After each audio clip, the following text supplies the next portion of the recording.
안녕하세요. 저는 이제 결혼 생활을 이어간 지 10개월이 넘은 30대 후반이 된 여자입니다. 아직 짧은 결혼 생활 기간을 보냈지만 결혼 전 남편과 꽤 오랜 시간 연애를 했었는데요. 오늘 제가 들려드릴 이야기는 남편과 제가 결혼하기 전에 겪었던 아주 무서운 이야기입니다. 사연을 들어주시는 청취자 여러분들께선 혹시 세상에서 어떤 것들이 가장 무서우신가요? 귀신? 맹독을 가진 파충류? 아니면 육식동물? 저는 사람입니다. 세상에서 사람만큼 사람에게 해를 끼치는 것도 없고 나쁜 생각을 하거나 나쁜 계획을 짜는 것들도 별로 없지 않겠습니까? 둥글게 둥글게 지구촌은 한 가족이라며 어릴 때 배웠던 동요들이 무색할 만큼 다 큰 성인이 된 사람들은 왜 이리 독한 마음을 품고 사는 건지 모르겠습니다. 어린 시절을 떠올리면 우리 모두 순수하고 착했던 사람들이었을 텐데요. 아무튼 제가 들려드릴 이야기는 다소 충격적일 수 있으니 마음을 굳게 가져주시기 바랍니다. 저와 남편이 대학을 다닐 때 소개팅 자리에서 인연이 닿아 10년을 넘는 시간 동안 연애를 하고 결혼에 골인을 하게 되었습니다. 남편과 제가 다른 문제가 있어서 결혼을 늦게 한 건 아니고 서로 자리를 잡고 결혼을 하려고 하니 사건들이 빵빵 터지는 바람에 늦춰지고 늦춰지다 10달 전에 하게 되었네요. 남편에게는 여동생이 둘이나 있었는데 다들 연년생이기도 했고 사이는 좋지도 나쁘지도 않은 대면대면한 관계였다고 했습니다. 그 여동생들이 얼마나 기가 막힌 인간들인지 지금부터 이야기를 시작하겠습니다.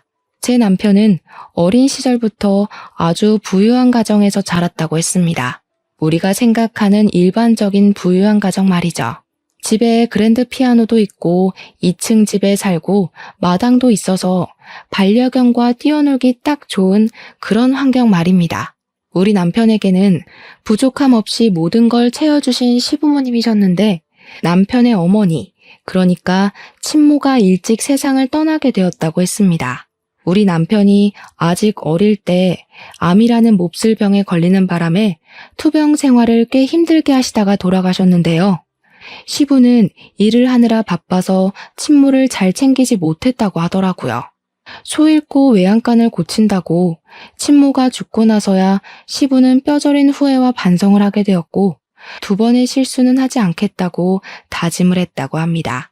아들만큼은 제대로 챙기겠다며 각오를 다지고 아들에게 엄마의 손길이 필요하다는 것을 깨닫고는 정말 우리 남편을 위해서 재혼을 하셨다고 합니다. 연년생 여자아이들 둘을 홀로 열심히 키우고 계셨던 시모는 시부의 눈에는 정말 성품도 바르고 인내심도 많고 생각이 깊은 그런 사람이었다고 했습니다. 시부는 돈이 넘치게 있었으니 시모가 데려온 2 딸들이나 남편이나 차별하지 않고 모든 걸 고르게 베풀면서 키웠다고 하셨습니다. 장난감을 사도 셋이 똑같이, 문제집을 사도 셋이 똑같이, 학원을 다녀도 셋이 똑같이, 전자기기나 옷을 살 때도 똑같이 하셨다고 했습니다. 다르게 했다가는 친자식과 양자식을 차별한다고 예민한 아이들끼리 싸움이 날지도 모른다고 생각하셨다고 했어요. 그런 시부의 노력이 통한 건지 재혼한 여자, 그러니까 시모도 정말 우리 남편을 친자식처럼 생각하고 키우셨다고 했습니다. 혼내는 것을 눈치 보지 않고 정말 자식이 바르게 자랄 수 있도록 하나하나 세심하게 살피면서 말입니다. 극악무도하다는 사춘기를 옆에서 꿋꿋하게 견뎌내셨고 다른 건 몰라도 어른들을 공경하고 예의범절을 지키는 사람으로 키우기 위해 노력하셨다고 했습니다. 우리 남편이 사춘기를 심하게 겪은 편이었다고 하는데 어린 마음에 반항심으로 뻗대기도 하고 집안의 물건을 박살내면서 정신 나간 놈처럼 굴기도 했었대요. 그럴 때마다 시모는 남편에게 그래서 마음의 응어리가 풀린다면 얼마든지 하라고, 하지만 우리가 진짜 가족인 것은 잊지 말라면서 사랑으로 감싸주셨다고 합니다. 우리 남편이 이런 집구석에서 하루도 더 살고 싶지 않다면서 가출을 했는데 시모가 울면서 맨발로 우리 남편을 뒤쫓아오셨다고 해요. 등짝을 마구마구 때리면서 이놈 자식아, 엄마를 두고 어디 가냐고 눈물을 뚝뚝 흘리는데 우리 남편이 고개를 숙여 내려보니 발이 엉망이셨대요. 유리 조각에 찍힌 건지 돌부리에 찧은 건지 새끼 발가락이 찢어져서 피가 뚝뚝 흐르는데도 아픈 줄도 모르고 남편에게 집으로 가자고 하셨대요. 그때 우리 남편이 처음으로 엄마의 사랑이라는 게 이런 건가 싶은 생각이 들면서 마음을 열고 새 가족을 받아들였다고 했습니다. 늘 자기 눈치를 보면서 혼내도 조심스럽게 대하던 새엄마였는데 등짝을 가차없이 때리는 걸 보고 안심이 되었다고 하니 남편이 정신 나간 놈인 건 맞죠 뭐. 그 뒤로 남편은 시모를 극진하게 챙기면서 둘도 없는 단짝 같은 사이가 되었고 고민도 나누고 행복도 나누는 사이가 되었다고 했습니다. 남편에게는 시모가 데려온 연년생 딸이 둘이 있다고 하지 않았겠습니까? 오늘 이야기의 주인공이자 대단한 우리 신우들 말입니다. 신우들은 갑자기 생긴 아버지도 혼란스러웠지만 오빠가 엄마랑 잘 지내는 걸 보고 질투를 엄청나게 했었다고 합니다. 아무래도 남편이 먼저 고등학생이 되었으니까 시모가 남편을 더 챙기고 그랬나 봅니다. 학원을 더 많이 다니고 그랬으니까요. 그럴 때마다 신우들은 누가 친자식인지 모르겠다면서 은근히 시모한테 불만을 말하기도 하고 남편에게 눈치를 주기도 했었대요. 남편이 여동생들이랑도 잘 지내보려고 먼저 다가가서 맛있는 걸 먹으러 가자고 하기도 하고 선물을 사주기도 해도 냉랭하게 굴었대요. 이런 거 필요 없는데? 누가 요즘 이런 걸 쓴다고? 센스 없다! 하는 말을 면전에 뱉으면서 줘도 안 가질 거라고 돌려주고 그랬다고 하네요. 그렇게 대면대면한 사이로 청소년기를 보내게 되었는데 남편이 원래 공부를 잘하는 편이 아니었다고 하더라고요. 여동생 2명은 서로 공부를 도와주며 학업에 열정적인 학생이었고요. 성적도 상당히 우수한 편에 속했다고 하더라고요. 그걸 본 남편이 괜한 경쟁 심리가 붙어서 오기를 부리면서 공부를 시작했고 과외도 받고 학원도 다니면서 성적을 쑥쑥 올리기 시작했습니다. 제일 먼저 수능을 보게 된 남편이 수능에서 대박이 났고 서울에 있는 명문대 의대에 떡하니 합격을 하게 된 것입니다. 여동생들도 질 수 없다면서 엄청 예민하게 공부를 하기 시작했는데 막상 고등학교 3학년이 되어서는 둘 다 실수를 하게 되고 성적이 눈에 띄게 오르진 못했대요. 남편처럼 수능이 대박이 난 것도 아니라서 의대를 갈 성적까지는 미치지 못했고 첫째 신우는 약대를 가게 되었고 둘째 신우는 수의대에 진학을 하게 되었습니다. 그러니 시부도 시모도 의대에 진학을 하게 된 우리 남편에게 칭찬을 아끼지 않았고 신우들은 그게 못 견디게 싫었다고 하더라고요. 일부러 남편 들으라고 비수가 될 만한 말들을 대놓고 하기 시작하면서 남편을 못살게 굴었답니다. 오빠는 의대를 가도 여자친구 사귀기는 조금 어렵겠다. 의사면 뭐해? 몸이 왜소하고 멋진 구석이 하나도 없는데. 맞아. 오빠 코 성형수술 같은 거 할 생각은 없어? 남자는 자고로 코가 잘생겨야 돼. 실패해서 돼지코 되면 웃기긴 하겠다. 남편은 치사하게 외모로 공격을 하는 여동생들의 코를 완전히 눌러주고 싶은 생각이 들어서 의대를 다니며 그 바쁜 와중에도 운동을 시작하게 되었습니다. 당연히 시간을 많이 할애할 수 없었기 때문에 근육이 단단하게 잡힌 몸까지는 만들지 못했지만 장근육이 도드라지는 예쁜 몸매를 가지게 되었습니다. 그러니 옷을 입어서 은근히 태가 살아나도 또 의대를 다니고 있으니 짱짱한 인재 아니겠습니까? 주위에서 소개팅을 시켜주겠다는 제안이 엄청 들어왔대요. 남편은 그 뒤로 간간히 소개팅도 하고 여자친구도 사귀면서 행복한 대학 생활을 하고 있었는데 그게 신우들의 심기를 또 거스른 거지요. 배알이 꼬인 신우들이 요즘 누가 그런 소심한 근육을 가진 사람을 좋아하냐면서 운동선수들이랑 비교를 해가며 남편에게 빈정거렸대요.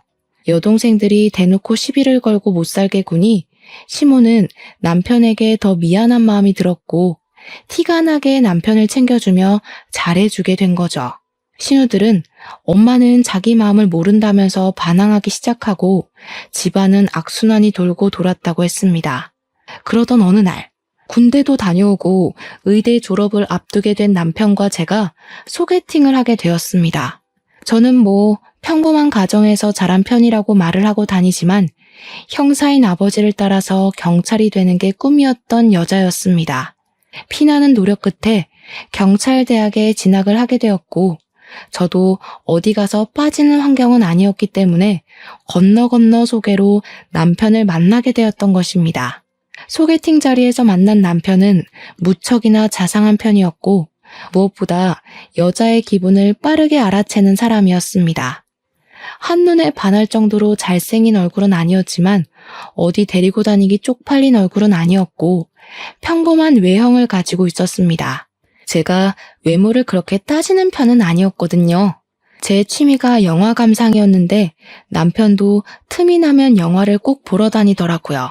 서로 관심사나 취미 같은 게 잘 맞는 편이라 연애를 시작하게 되었는데 그때가 남편이 의사고시를 봐야 하는 시기와 딱 맞물렸습니다.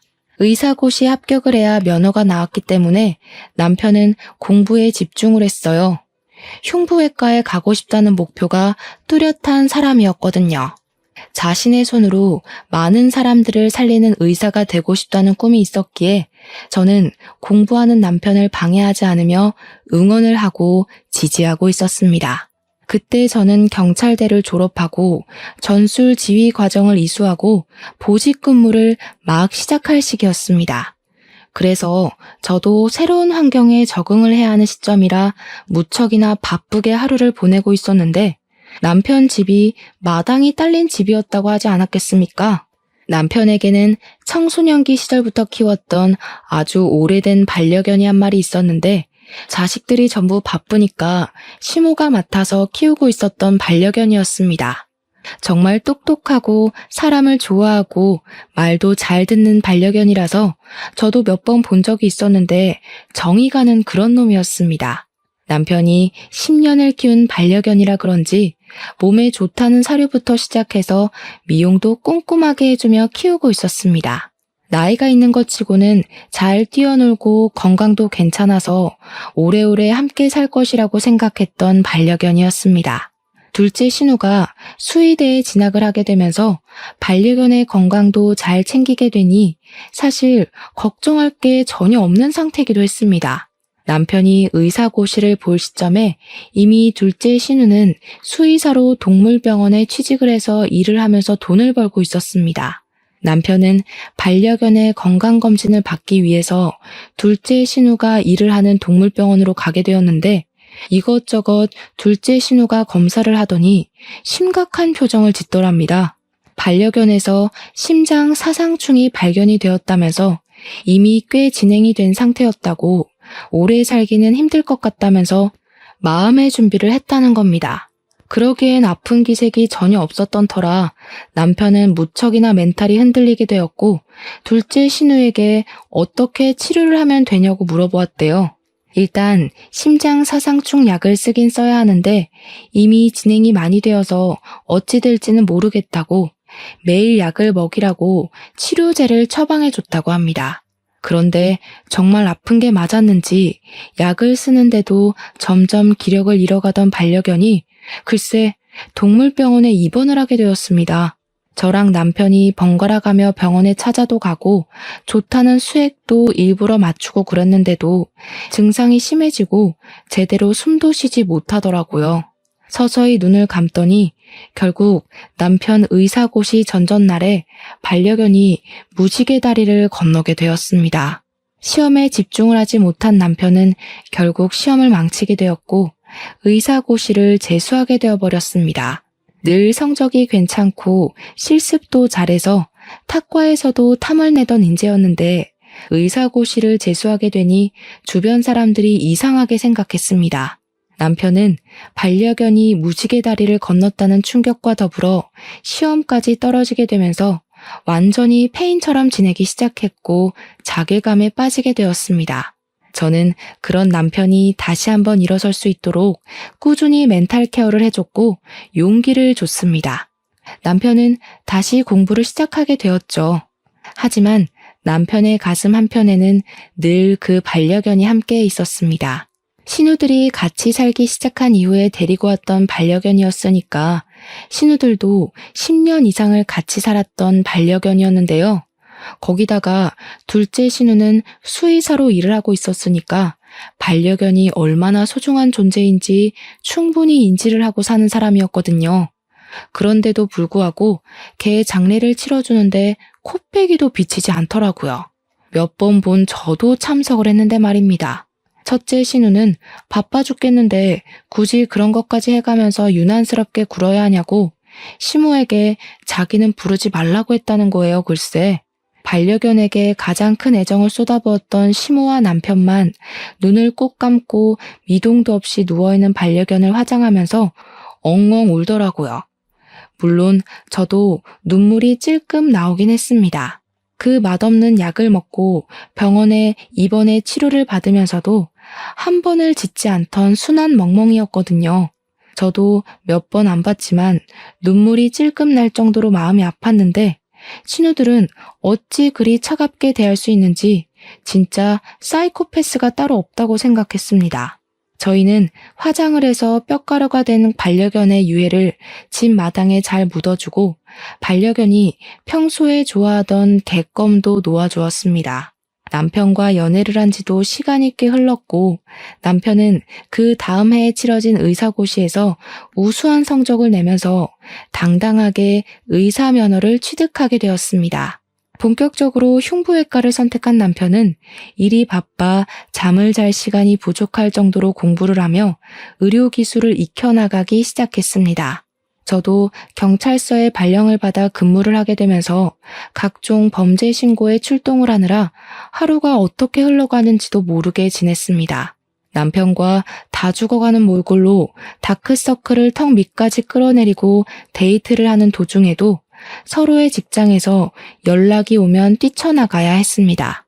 영화 한 편을 제대로 볼 수 없을 정도로 바빴으니까 상상이나 되십니까?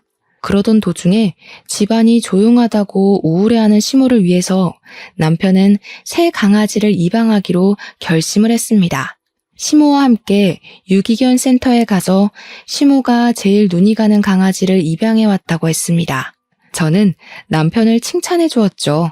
유기견이라 그런지 사람에게 받은 상처가 있었던 강아지는 낯가림이 아주 심해서 으르렁거림이 많았는데 특히 신우들에게 유독 으르렁거렸다고 했습니다.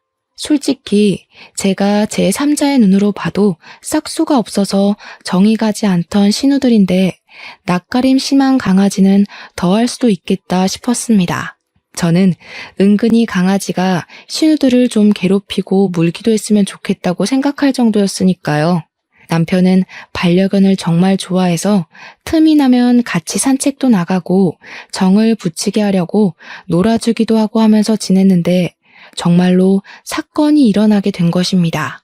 수의사임에도 불구하고 집에서 키우던 반려견에게 매몰차게 굴고 정을 주지 않았던 둘째 신우를 반려견이 확 물어버린 겁니다. 다리를 반려견이 아주 심하게 물어뜯는 바람에 살이 찢어져 나가면서 응급실에 실려가게 되었습니다. 둘째 신우는 아파 죽겠다면서 난리를 쳤고 급하게 응급실에서 다리를 봉합하는 수술을 받게 되었습니다. 부분 마취가 필요해서 주사를 맞는데 마취약이 들어가고 있는 와중에도 둘째 신우는 그 개를 당장 갖다 버리라면서 난리를 치더라고요.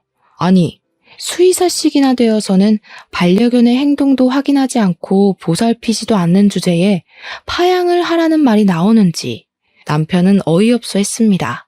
시모는 둘째 신우의 난리통에 입양을 한 개를 어떻게 파양을 시키겠냐고 차라리 분가를 하라는 소리를 했다고 하더라고요. 너희 나이도 생각해보면 30을 넘겼는데 언제까지 집에서 엄마가 해주는 밥 먹으면서 살 거니? 직장도 다니겠다. 독립을 하는 게 좋겠어. 너희가 일하느라 바쁘다고 엄마한테 신경도 안 쓸 때 유일하게 엄마를 반겨주는 반려견이야. 그러니 신우들이 전부 반발을 하면서 지금 개 한 마리 때문에 딸들을 버리는 거냐고. 엄마는 오빠만 좋아한다면서 의견을 굽히지 않았대요. 시모는 남편은 어차피 결혼을 시키면 그만이라고, 오래 연애를 한 여자친구도 있는데 금방 독립해서 나가지 않겠냐고 했대요. 신우들은 만나는 남자도 없는데 언제까지 본가에 틀어박힐 거냐고, 독립해서 살아봐야 부모의 소중함도 알게 되는 것 아니겠냐고요. 시부는 시모의 말이라면 껌뻑 죽는 분이셨기 때문에 시모의 강경한 태도에 숟가락을 얹으셨고요. 결국 신우들은 타이로 독립을 하게 되었고, 신우들은 끝까지 시모에게 너무하다는 말을 하면서 투룸 빌라를 얻었다고 하더라고요. 집을 나가고 하니까 그제야 시모의 마음도 조금 불편하고 미안했는지 가끔 반려견 진료를 보러 둘째 신우네 동물병원을 찾아갔다고 하더라고요. 그런데 둘째 신우가 자기 다리에 흉지게 만든 원흉이 찾아왔다면서 그렇게 성의 없이 진료를 받다고 하더군요. 그래도 시모는 딸이 봐주는 게 안심이 되니까 꾸준히 둘째 신우의 동물병원에 찾아가서 검진을 받았습니다. 그러던 어느 날 둘째 신우가 입양한 유기견에게서도 심장 사상충이 발견되었다면서 첫 반려견에게 주었던 약을 그대로 처방을 해줬대요. 시모는 너무나도 불안했다는 겁니다. 이대로 또 무지개 다리를 건너게 되면 어떡하나 싶었던 거죠. 정도 다 들여놨는데 시모는 혹시 본인이 먹이는 사료가 잘못됐나, 간식이 잘못된 건가 하면서 자책도 하셨습니다. 제발 지금 강아지만큼은 무지개 다리 건너지 않게 치료를 잘 좀 해달라고 신신당부를 하면서 개를 입원시키고 나왔는데 간호사들이 수근거리는 소리를 들은 겁니다. 근데 주원장님 말이야, 그게 자기네 집 개 아니야? 심장 사상충 아니던데? 예전에도 한번 그랬던 적 있었잖아. 맞아. 몇 개월 전에 왔던 그 커다란 레트리버 말이지? 누가 들을라, 조용히 말해. 멀쩡한 개한테 저 약 먹이면 죽을 텐데. 예전에 그 레트리버도 멀쩡하다가 며칠 약 먹고 시름시름 앓았잖아. 본인 집 개니까 사정이 있게 하겠지만 무서운 사람이야. 그 수군거림을 같이 갔던 남편이랑 시모가 듣고 그 자리에서 완전히 얼어붙고 말았던 거죠. 남편이 약봉지를 들고 그 간호사에게 걸어가서는 혹시 알약이 이거 맞냐고 체근하듯이 물어보니까 간호사가 사색이 되더래요. 주원장에게 들키면 잘릴 게 뻔하다면서 죄송하다고 황급히 탕비실에 들어가서 더 이상 캐묻지도 못했다는 겁니다. 남편은 주위 친구들을 수소문해서 수의사인 친구와 연락이 되어 그 알약을 보여주면서 이 약이 어떤 거냐고, 반려견이 먹어도 되는 약이냐고 물어봤대요.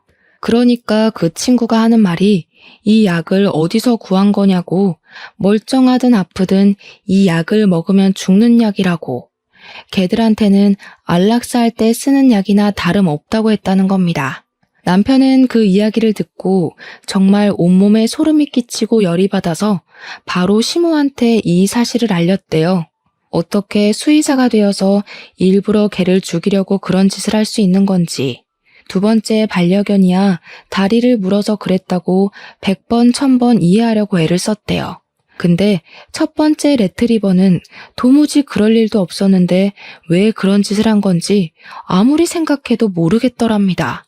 나중에 알게 된 사실인데 그때 남편이 의사고시를 준비하고 있었던 시기였잖아요. 남편의 멘탈을 흔들기 위해서 일부러 그런 짓을 했던 것이었습니다. 한마디로 남편이 의사고시에 실패를 하길 바라면서 꾸민 짓이었다는 거예요, 글쎄. 이번에는 다리를 물기도 했고 자기가 독립을 하게 된 이유가 입양한 유기견 때문이라고 생각을 해서 개만 없으면 본가에 들어올 수 있을 거라 생각하고 저지른 일이었습니다. 정말 누가 봐도 사이코패스 아닌가요? 이 모든 사실이 밝혀지게 되면서 집안은 당연히 난리가 났고 시모가 자기 딸임에도 불구하고 소름이 끼친다면서 앞으로 얼굴도 보지 말자고 선언을 한 겁니다. 신우들은 어떻게 자기 배로 품어 낳은 딸을 이렇게 내칠 수가 있냐고 울고불고 시모한테 매달렸지만 시모는 아주 강경했습니다. 선을 넘어도 너무 심하게 넘은 행동이다 보니까 시부도 당연히 두 딸들의 편을 들어주지 않았고 남편은 신우들을 향해 욕설을 뱉었죠. 이런 애매한 상황에서 저랑 남편의 나이가 홍기를 넘어서기도 했고 결혼을 해야 할 것 같은 느낌이 강하게 들기도 했습니다. 정말 오랜 시간 연애를 해왔기도 했고 보통 의사나 경찰이나 일찌감치 가정을 꾸리는 경우가 많은데 저희는 역순으로 가고 있었으니까요. 양가에서도 연애를 하는 걸 알고 있었고 서로 부모님도 다 만나 뵙고 자주 연락도 하고 지냈으니까 슬슬 결혼 준비를 하자고 했습니다. 결혼 이야기가 나오자마자 어떻게 알았는지 신우들이 저한테 들러붙어서 가족끼리 서로 얼굴 붉히고 살면 불편하지 않겠냐고 화목한 가정을 꿈꾸지 않냐고 하더라고요. 저한테 자기들이 시부모랑 화해할 수 있도록 화해의 장을 만들어 보라고 당당하게 요구를 하더라고요. 아니, 그런 짓을 해놓고 뻔뻔하게 구는 게 웃기잖아요. 저는 글쎄 그게 제 마음대로 되겠냐고 하면서 신우들을 피했습니다. 하루는 제가 신우들의 등살에 떠밀려서 화해의 장을 만들어 보겠다고 시모한테 제가 아가씨들 반찬을 좀 전달해 주겠다고 했습니다. 시모도 본인 딸이다 보니까 걱정이 좀 됐는지 아직 결혼도 하기 전인데 이런 심부름을 시켜서 미안하다고 반찬들을 주시더라고요. 그래서 제가 그걸 들고 아가씨네 집에 갔더니 첫째 신우가 집에 있더라고요. 문을 열어주더라고요. 제가 알기론 독립한 투룸 빌라는 시부가 해준 걸로 알고 있었습니다. 결혼을 하면 저희 신혼집도 시부가 해주신다고 했었거든요. 근데 거실에 각종 명품이 죄다 널려있는 게 아니겠어요? 방이 2개뿐이라서 물건 둘 곳이 없다고 거실에 늘어놨더라고요. 진짜 무슨 명품관에 온 줄 알았을 정도로 가방에 옷에 시계에 난리도 아니더라고요. 정말 여자라면 누구라도 눈이 돌아갈 것 같은 브랜드의 물건들이 거실에 쫙 펼쳐져 있었습니다. 제가 입을 떡 벌리고 구경을 하니까 저한테 여자라서 그런지 명품 좋아하는 건 똑같다고 하면서 이건 얼마고 이건 한정판이고 난리가 났더라고요. 근데 제가 알기로는 첫째 신우도 그렇고 둘째 신우도 그렇고 저렇게 사치를 즐길 정도로 벌이가 좋은 건 아닌 것으로 알고 있었습니다. 둘째 신우가 일하는 동물병원은 본인 병원이 아니라 페이닥터로 일을 하고 있었던 것이고 첫째 신우도 약사이긴 하지만 일을 그만둔 상태였거든요. 집을 유지하는 것도 한두 푼 드는 게 아닐 텐데 이래저래 돈 쓰는 걸 생각하면 시부가 돈을 지원해주고 있구나 하는 생각이 절로 들더라고요. 절대로 저 명품들을 제값 주고 사서 쓸 수 있을 만큼의 돈을 벌진 못했습니다. 반찬 잘 전달해주고 시댁으로 돌아와서 시모에게 이야기를 하다가 집에 명품이 너무 많아서 놀랬다고 하니 시모가 기겁을 하더라고요. 아직도 그 명품 모으느라 빚지면서 산다니? 그 정신 나간 계집애들 같으니라고. 도대체 어쩌다 저렇게 컸는지 내가 속이 상해 죽겠어. 시모의 이야기를 들어보니까 예전부터 신우들의 사치벽이 장난 아니었다고 하더라고요. 그래서 빚을 갚아준 적도 여러 번 있었고 시부가 마지막으로 빚을 갚아줄 때 용돈도 다 끊었고 지금도 용돈 한 푼 안 준다고 했습니다. 돈을 주면 명품을 사느라고 돈을 다 써서 밑 빠진 독에 물 붓는 거나 다름없다고 하는데 저는 뭐 할 말이 없어서 입을 꾹 다물었죠. 그럼 그 명품들은 다 어디서 얻어온 걸까 싶어서 궁금하긴 했습니다. 아무튼 저랑 남편의 결혼 준비는 착착 이루어지게 되었고 상견례를 하게 됐는데 시부모의 요청으로 일부러 신우들은 부르지 않고 진행을 했습니다. 하지만 신우들이 그걸 또 어찌 알았는지 저를 불러다가 어떻게 자기들을 빼고 상견례를 할 수 있냐며 핀잔을 주더라고요. 본론은 그게 아니었는지 한참을 구시렁하다가 자기들은 예단으로 뭐 해줄 거냐고 이번에 새로 나온 신상백을 사달라고 하더라고요. 어떤 모델인가 하고 보니까 무려 800만 원짜리 가방을 2개나 해달라는 게 아니겠습니까? 제가 정신 나갔겠습니까? 신우들, 공무원 월급이라는 게 뻔하지 않나요? 제가 무슨 돈이 있어서 이런 비싼 가방을 2개나 사서 선물을 해드려요. 우리 오빠 의사잖아, 의사. 의사 남편 데려가면서 그 정도는 당연히 해야 하는 거 아니야? 우리가 뭐 집을 사오래, 차를 사달래? 그 정도도 못해? 신혼집도 우리 아빠가 얻어준다고 하던데 당연히 성의는 보여야지. 그 집도 시아버지께서 해주시는 거지 신우들이 해주는 건 아니잖아요. 제 월급으론 턱도 없어요. 못 해드려요. 그러니까 저한테 경우가 없네, 우리 집을 무시하는 처사네, 결혼 반대하겠다고 호들갑을 떨더라고요. 제가 기가 막혀서 시모한테 일렀더니 시모가 몸을 부들부들 떨면서 미안하다고, 자기 딸들이지만 왜 저러는지 모르겠다고 하더라고요. 저한테 신세한탄을 하는데 원래 비뚤어진 아이들은 아니었다고 하시더라고요. 사별을 한 이후에 혼자 딸 2을 키우면서 무시도 당하고 멸시도 당해서 방어적인 성격을 가지게 된 것 같다고요.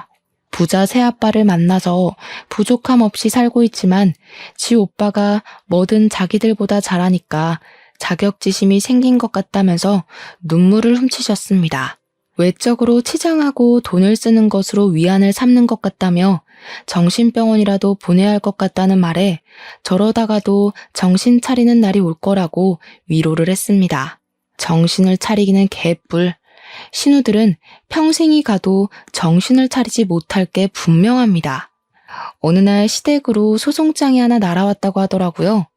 시모가 아무 생각 없이 열어봤는데 글쎄 그대로 목덜미를 잡고 넘어가고 말았습니다. 첫째 신우가 만나던 남자가 있었는데 그 인간이 유부남이었던 것입니다. 본가로 상간자 소송장이 날아왔고 집안이 발칵 뒤집어진 겁니다. 시부는 이제 더는 못 봐준다고 노발대발 난리가 났고 시모는 개거품을 물고서 쓰러지고요. 저랑 남편은 집안이 바람잘 날 없는 와중에 결혼 날짜가 다가오고 있어서 긴장을 멈출 수가 없었습니다. 거기서 끝이라도 났으면 모르겠는데 이 정신 나간 첫째 신우가 죽어도 그 남자랑 못 헤어지겠다면서 둘이 야반도주를 한 게 아니겠습니까? 도대체 이게 무슨 일인지.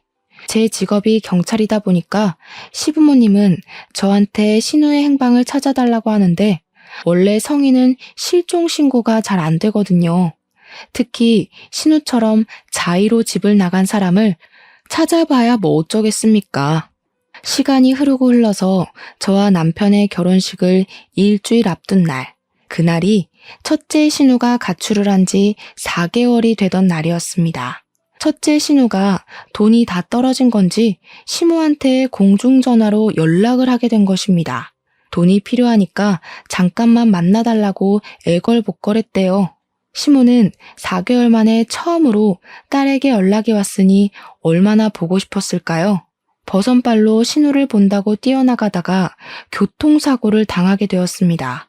야밤에 주의도 살피지 않고 냅다 첫째 신우를 만난다고 나가다가 음주운전 차량에 치이게 되었고 현장에서 손 쓸 사이도 없이 눈을 감으셨습니다. 시모가 죽은 마당에 결혼식 날짜에 저희가 어떻게 결혼식을 웃으며 올릴 수 있겠습니까? 그래서 결혼식을 취소하고 미루기로 했습니다. 이미 우리 부부가 같이 살 집이며 혼수는 다 준비가 되어 있었기에 혼인신고만 하고 살자고 이야기를 했는데 남편이 그러더라고요. 일단 지금 상황에 혼인신고를 하는 게 답이 아닌 것 같으니 조금 미룰 수 있겠냐고요.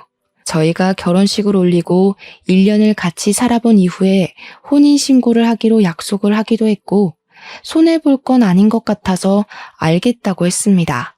결국 시모의 허망한 죽음을 계기로 첫째 신우는 집으로 돌아오게 되었고 언니가 돌아왔다는 소식에 둘째 신우도 독립한 집을 처분하고 본가로 들어왔습니다. 본가에서는 시부와 신우 둘, 저와 남편은 아파트로 분가를 하게 되었습니다. 첫째 신우를 오랜만에 보게 되었는데 저에게 눈을 뾰족하게 뜨고서는 어떻게 엄마가 죽었는데 둘이 혼인신고를 하고 살 수 있냐고 하더라고요.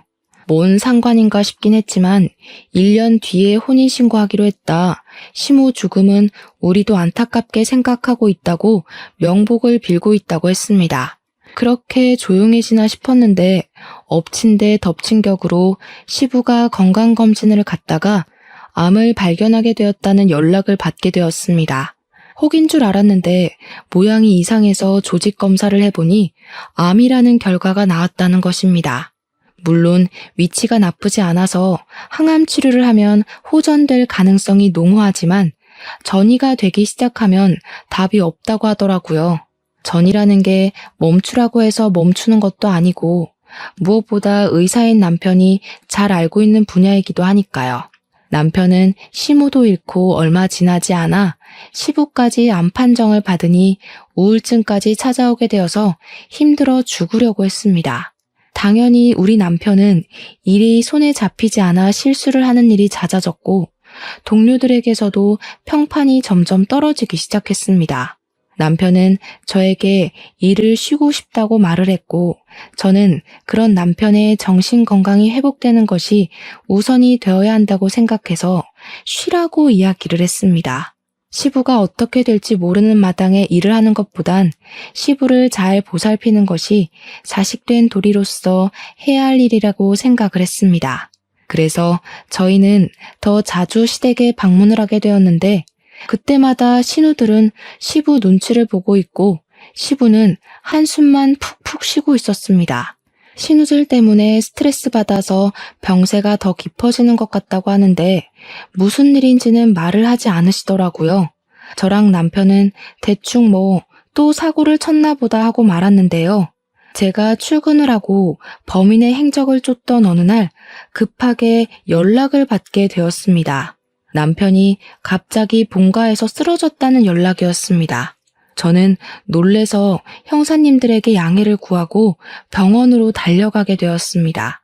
신우들이 저를 보자마자 호들갑을 떨면서 제 남편이 약을 먹었다고 하는 게 아니겠습니까?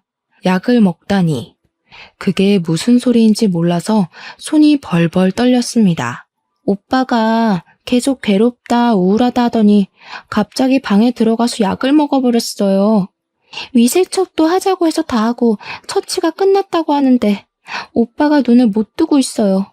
어떡해요, 언니.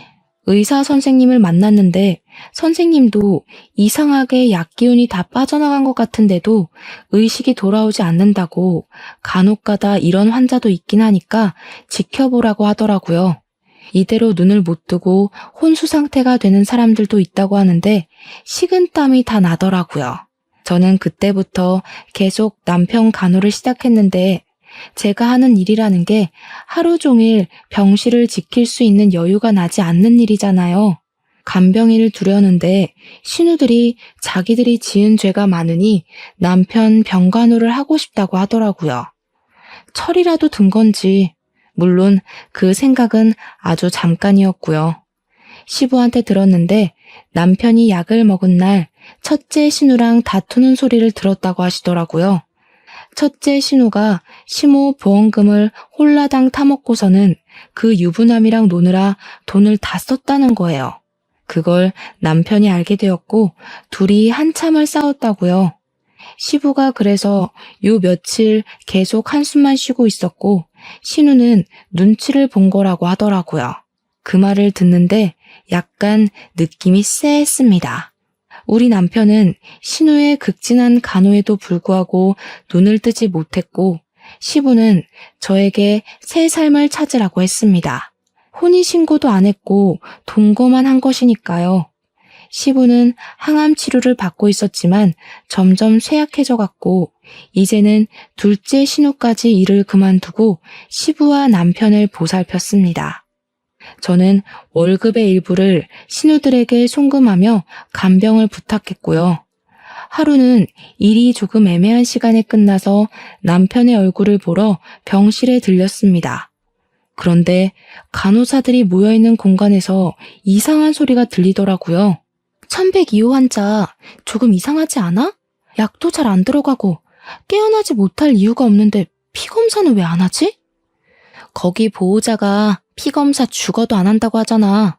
1102호 환자는 바로 우리 남편이었거든요. 저는 살금살금 병실 앞에 섰는데 신우들의 말소리가 들렸습니다.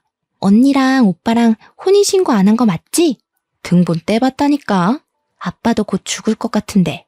그럼 재산 다 우리 거 되는 거지?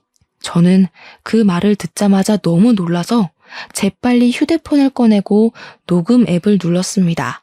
그리고 살짝 열려있는 문틈으로 휴대폰을 들이밀고 녹음을 뜨기 시작했어요. 오빠만 빨리 죽으면 된다니까. 아씨, 나 동물병원에서 이제 마취제도 더 못 가지고 나와. 우리 원장이 알아서 나 잘렸잖아. 새 병원 취직하라니까. 소문나서 취직도 못하게 생겼어. 내가 차려야 될 것 같은데. 돈이 어디 있어서 동물병원을 차려. 언니 약 사면서 약 하나 못 구해? 나도 약 빼돌리다가 잡혀서 면허 취소된 거 몰라? 오빠 빨리 죽이려면 약이 더 필요한데. 그럼 약을 더 구할 방법이 없나? 내가 친구한테 부탁을 해두긴 했어. 우리 집 개가 너무 힘들어해서 안락사 해야 할 것 같은데 약 좀 구해달라고. 준대? 된대? 아니, 안 된다고 하는데 아빠랑 오빠가 투병 중이라서 병원에서 하고 싶다고 졸랐지 뭐. 한 일주일만 기다려보라던데? 안락사 약이면 위험한 거 아니야? 부검하자 그러면 어떡해.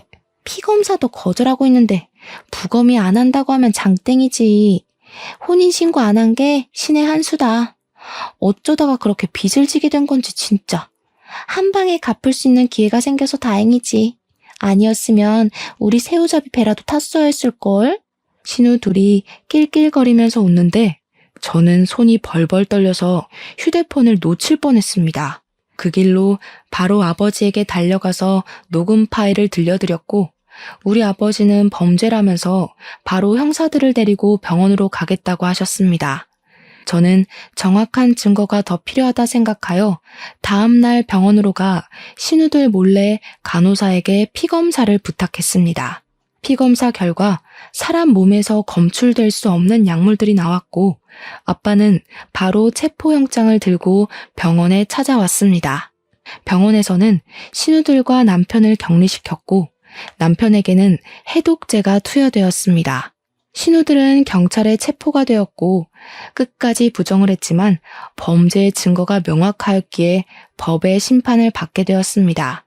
약물에 중독되었던 남편은 꼬박 3주간의 치료 끝에 눈을 뜨게 되었고 시부는 남편이 깨어났다는 소식에 기뻐하시며 항암 치료에 매진하겠다고 하셨습니다. 남편은 그 이후로 2개월이 더 지난 뒤 퇴원을 하게 되었습니다. 그 뒤로 저희는 더 미루지 않고 혼인신고를 하게 되었고 시누이들의 재판에 증인으로 서서 모든 것을 거침없이 진술했습니다. 처음 사고가 났을 때도 남편의 자의가 아니라 신우들이 약물에 취하게 만들었던 것이었습니다. 신우 둘은 각각 징역 10년, 7년형을 받았습니다. 지금은 완벽하게 회복을 하여 다시 의사로서 일을 시작한 남편과 제가 시부의 항암 치료를 돌보며 살고 있는 중입니다. 우리 시부도 힘을 낸다고 했으니 좋은 결과가 있길 바라면서 앞으로 더 극악무도한 범죄자들을 확실하게 처리하는 경찰이 되겠습니다. 이 사연을 들어주신 청취자 여러분 곁에 저런 범죄자가 활보하지 않도록 노력하겠습니다. 물론 저희 가정도 소홀하지 않게 돌보겠습니다. 제 이야기 재밌게 들어주셨다면 더할 나위 없이 기쁠 것 같습니다. 감사합니다.